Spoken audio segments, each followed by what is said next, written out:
The emblems are there.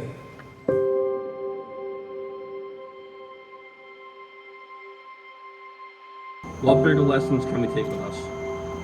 What can we hold close besides the memories of those heroes?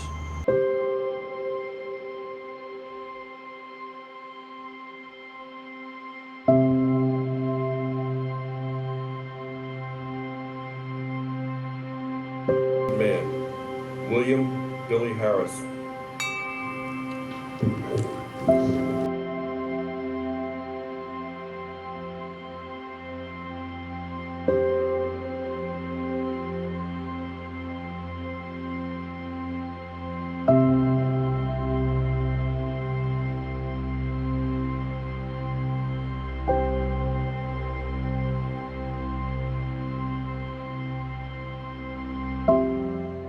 Our sorrow and heartbreak continue for the series of deaths and sufferings our friends, colleagues, and family who responded to the scene of the attack in Manhattan and over a period of months relentlessly continued with their search and recovery efforts.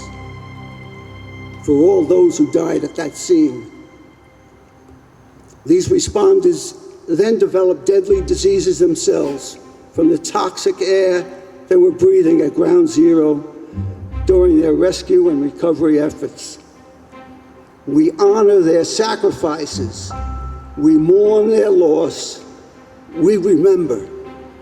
I was born a little less than a year after the September 11th attacks, so its effects on me have never been direct.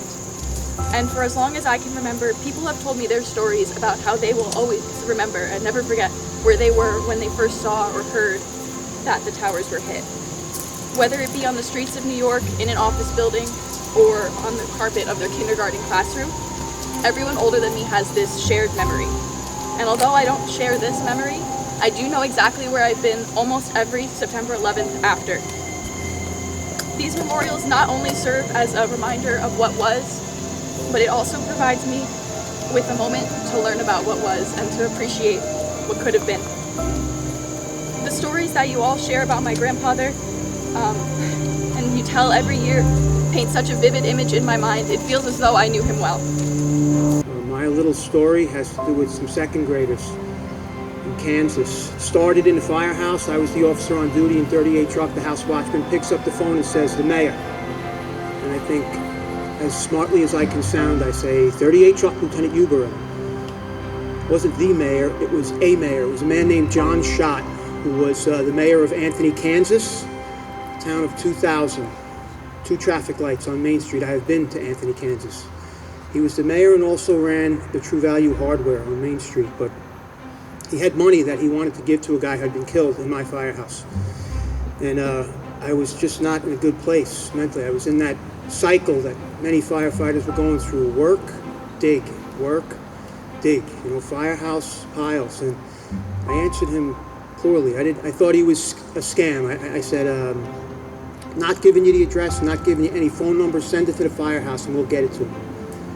And I hung up. And he didn't care.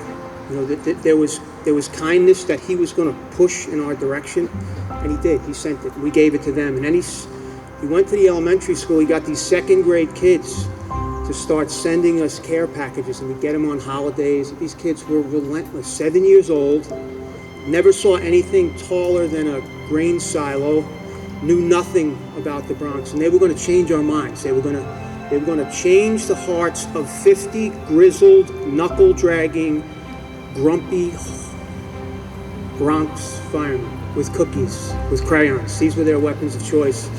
This attack took place 30 miles from our home. Something we will never forget. So today we remember. Today we remember the sacrifice, and we try to go forward, living our lives in a manner worthy of the sacrifice of so many. Whatever it is that you may need tonight, if it is hope, if it is peace, if you have had to deal with sorrow, if you had to deal with hurt, I want to speak these words over your life. Let us pray.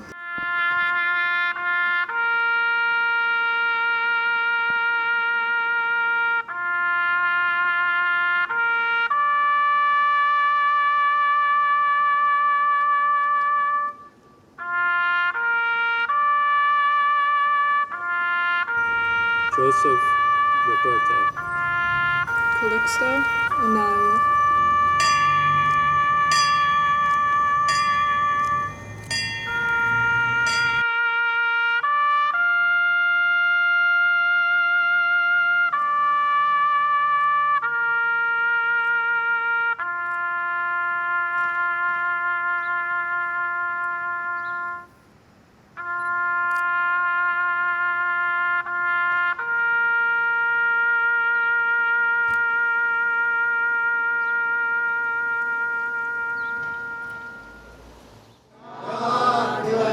America, my home, sweet home.